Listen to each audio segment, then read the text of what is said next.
Hey, and welcome to an episode of You Love Comic Books. This is a YouTube show. I showcase my recent comic book hauls, comic speculations, and stuff from my collection. I got an awesome haul for you today. Lots of great, interesting books, lots of cool, rare finds, a lot of amazing deals were had. And I'm going to end it on an awesome Silver Age book, a book that I've always wanted to get. And yeah. So before we get into this amazing haul, do me a favor. Smash that like button, helps with the YouTube algorithm, shows that more people will see this video. If you like what you see, have any questions what you see, you want to say hi, or let me know what you got, or if you have any questions about what you saw in the haul, leave a comment, I'll get back to you accordingly. You like these type of videos, comic book hauls, comic speculations, comic book collections, comic book mystery boxes, comic books in general, well guess what, you're at the right channel, because this is called You Love Comic Books. So do me a favor, hit that subscribe button, become part of the You Love Comic Books conversation, smash that bell for notification. Alright. Let's do this. All right, so this is from my local LCS. I'm going to start with the dollar bin books first. Just a couple of cool stuff in here. Fantastic Four number 13, the second printing. So this is like a Hulk Thing fight. And yeah, that's pretty awesome, though, this cover. I don't think I've ever seen this. It has a little bit of value. It's like a $10 to $12 book. That's pretty cool. This is pretty cool. I actually don't know what issue this is. I think it might just be 25, but let's find out. It is considered issue 35, Legacy 680. Don't know why it was a big, giant book, but it was $10 when it came out. And this is pretty awesome, though. This Virgin variant. Well, no, it's not a Virgin variant. It's got the Fantastic Four in there. Yeah, that's an awesome, though, Sue Richards covered throughout the time. So I thought that was cool. It's in excellent condition just for $1. Can't go wrong. So that was awesome. All right, let's see what else I got from my local LCS. All right, you know what? I'll put that back in the bag later. Doesn't want to go back in. The Road to Spawn 300, issue 299. For just cover price, I thought this was awesome. This is the black and white. So basically, Tom McFarlane homaged his 298 and 299. Leading up to Spawn 300 and 290. This is 299, homage to Amazing Spider-Man. This is awesome, though, in black and white, you know? I think that's pretty cool, so happy to grab that. So I've kind of been on, realized that, like, the G.I. Joe books on IDW in the 200 range are very desirable. The print runs, I guess, were pretty low. Being that Image decided to keep going with the numbering system, I think gives these books more credence. So these were basically cover price, but I did get my discount. They gave me my new pull discount with the, you know, the back issue. So that was pretty cool. So it was less than $3.99. I guess it's like $3.20. So G.I. Joe 257 cover A. And then it's G.I. Joe 231. And I looked it up. These books do have some value. So that is awesome to get for below cover price. And this one, I would say, is the biggest of this store. This is pretty crazy. Strange Academy number 1. First print. It was just cover price in the bin. Which means I did get my discount. So it was $4 actually. That's pretty awesome. I do have the Arthur Adams variant. I think I have the Walmart variant. I feel like I have another one floating around. But this is the first time I actually have the issue of number 1. With the, you know, the cover A or whatever you want to call it. This book was crazy during the pandemic. Obviously, it's calmed down over time, but they have been making announcements that they plan on doing a Strange Academy show. I think the Doom Academy kind of got people attracted to this book again, too, because I think a lot of the characters supposedly are in that series. I mean, this is perfect for a TV show, Strange Academy. I mean, it's got Disney Plus written all over it. We'll see if it ever see the light of day. The only drawback about this book is, and it's not a big deal, it's just missing the sticker on the code. I guess someone actually did take off the digital download sticker. And so I could fix that by taking a sticker from another book from around this time. Don't tell anyone. Don't you tell anyone. If I flip this book, I don't want anybody to find out that I put a sticker from another Marvel book on top of the sticker in here. I don't know who did it. I don't know who snitched on me. I'm just kidding, guys. No, seriously, don't do that. That wouldn't be cool. All right, back to our program.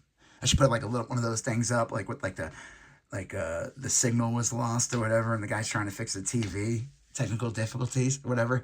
Absolute Batman Number 6. All right, this series was back in form. This was a great issue.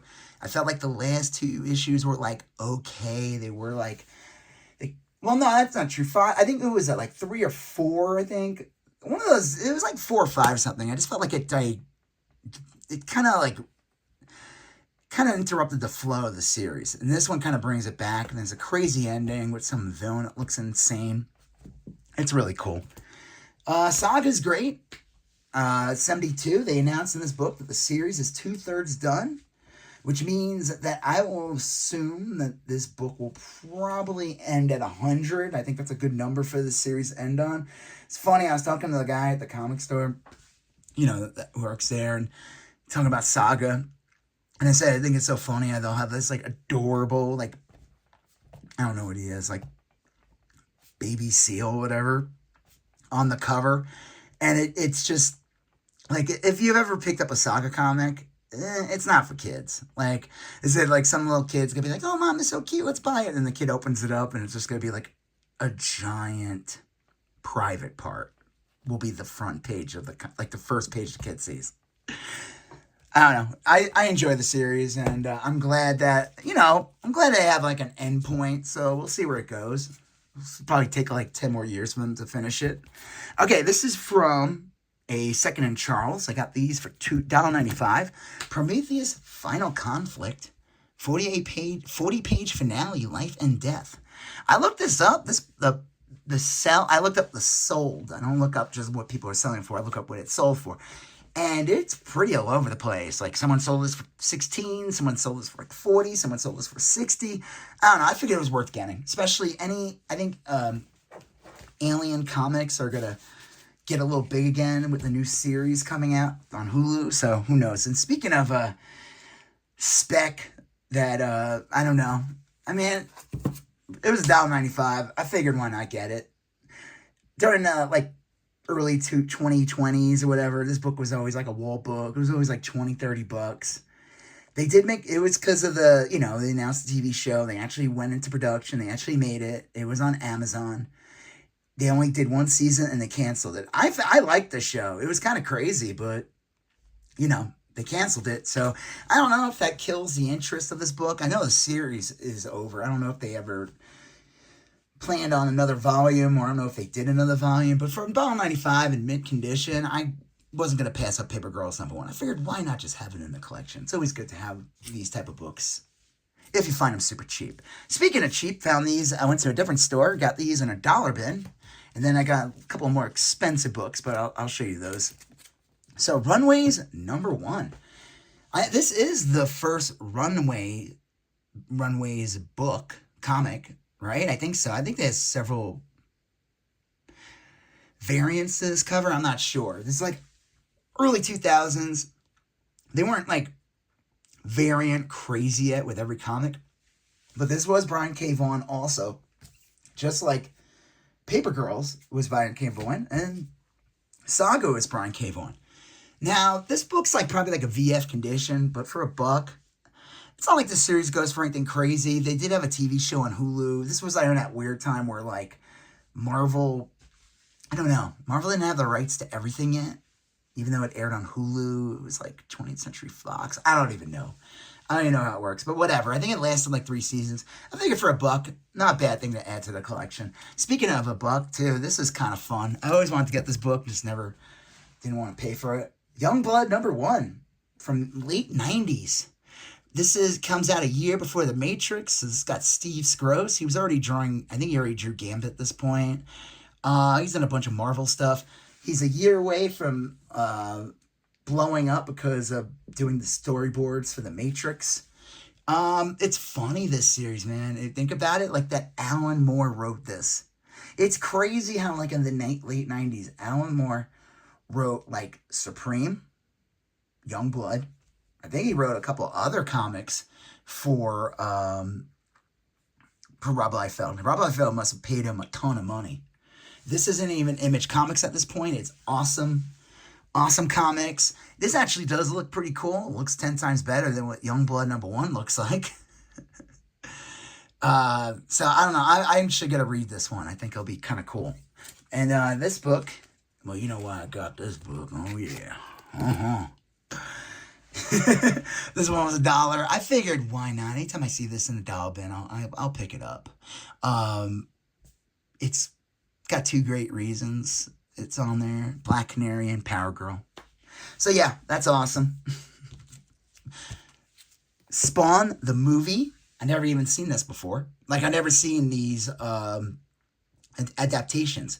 I guess the blue cover might be more common. This is pretty cool, though, as like a, full photo. It's funny, too, speaking of, like, thinking about things that are crazy. The fact that there was a Spawn movie. That they made a Spawn movie in the late 90s, we'll say. Like, 97, I think it came out. Came out the same year as Batman and Robin. Yeah, I think it is 97. And I remember, like, liking this just because it was so much better than Batman and Robin, which was not a very high bar to get over. But it's just funny when you think about that. They had a Spawn movie, and now, like, Tom McFarlane's been talking for years about getting a Spawn movie up and running. There was, like, some weird, like, what's his name? Fox, the guy who played Electro in the Spider-Man movies. Like, he was going to be Spawn. That went nowhere, so who knows what's going on. I just thought this was cool. I like picking up comic movie adaptations, and that's an awesome cover. And I'll say they did a pretty good job on the costume. It looks kind of gummy when you see it, It's very slick and like they put a lot of slime on it or something. This is kind of fun. I picked this one up. All new Henry and Glenn comics and stories. It's supposed to be like this weird it's kind of like a meme that was going around for a while of Henry Rollins and Glenn Danzig. Danzig from Misfits and his own line, and Henry Rollins doing his own music, and Black Flag. It's just one of these funny books I always wanted to get, and I think it came out pretty recent, so it was this cover price. And then this one was a little pricey. I don't know why I bought it.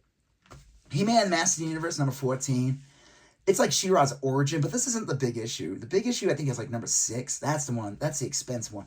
This one still has a bit of value. He had it I don't know. He says it goes for like 25, priced at 15. But then he gave me like a little discount. Like basically the dollar bin books for free. So we'll just say I paid like 12 for this one. I don't know. It's cool. Whatever. It's not the highlight of this haul. So let's talk about the last couple of books I got in the haul. And this is from a store called City Records in Denver. Friends with the guys. I've done work with them and all that stuff over the years. And I always find gems there and at good deal. So this was in the dollar bins. And I'll tell you what I paid for everything in the end. So New X-Men number 1. Speaking of like another number 1 book that I never bought, and I figured, why not? It's kind of like Runaways also. Like this book I don't think is like a big, like expensive book. I think it might be like $5 at most or something. It's funny, this came out in 2004. I think at that point I was pretty much done with the X-Men.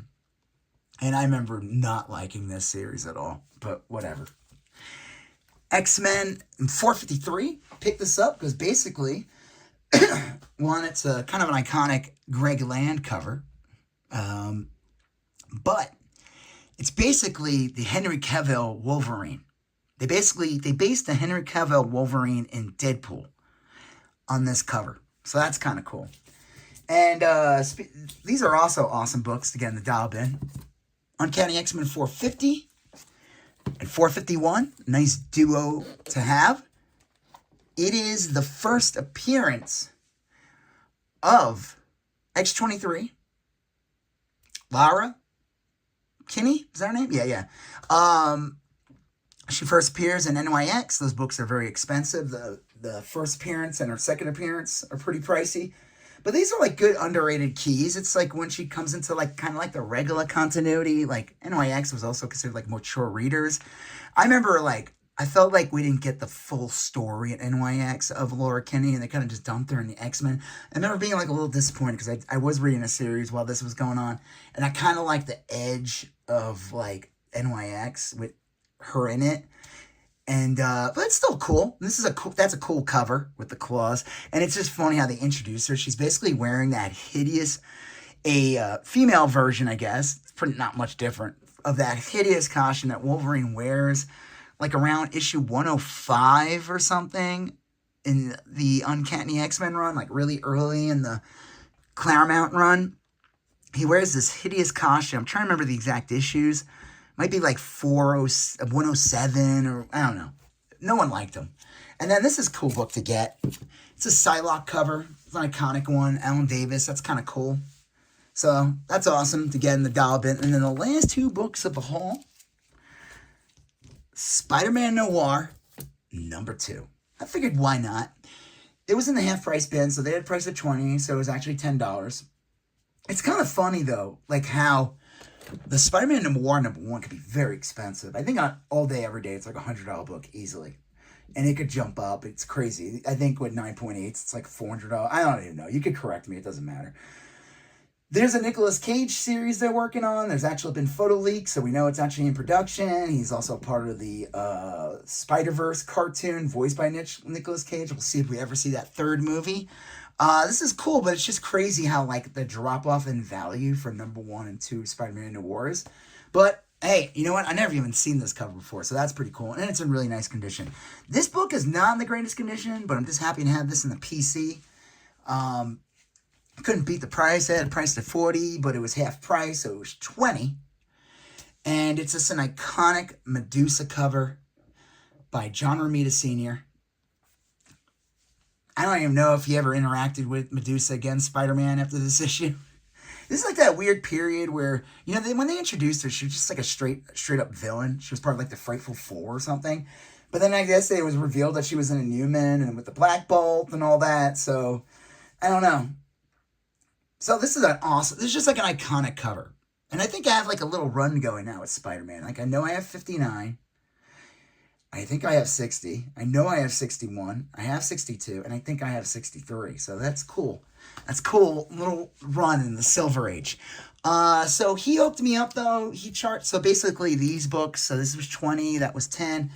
He just took 30 cash even. So basically the $5 bin books were free. So that's not bad.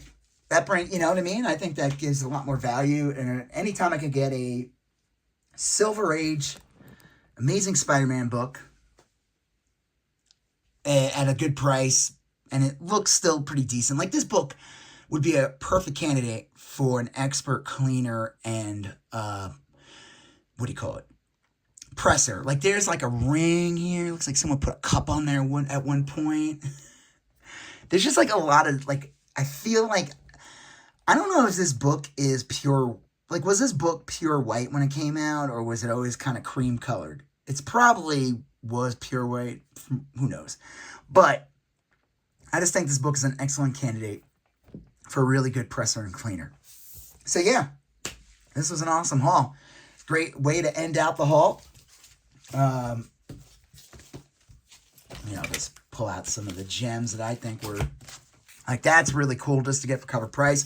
And that book dances around. It's always like either like 20 or 50. It depends on like what people are thinking is out there. That's kind of cool. Just getting those type of things. Getting that, even though it's kind of like dead spec, as they would call it. Get my hands on that. This oddity. Yeah. This was an awesome haul. So, do me a favor before I get going. Smash that like button. Leave a comment if you have any questions, like, want to say hi, whatever. Leave a smash that subscribe button, become part of the You Love Comic Books conversation. Smash that bell for notifications. Check out the links in all the captions on my YouTube shows for my Instagram to see stuff from the haul, stuff from my collection, stuff I might put up for sale on there, and also my eBay where I have comics, trades, toys, video games, and more. All right, you're going to see a previous video here. You're going to see a previous video there. You're going to smash the subscribe button. I'll talk to you guys later. Have a good one. Bye-bye.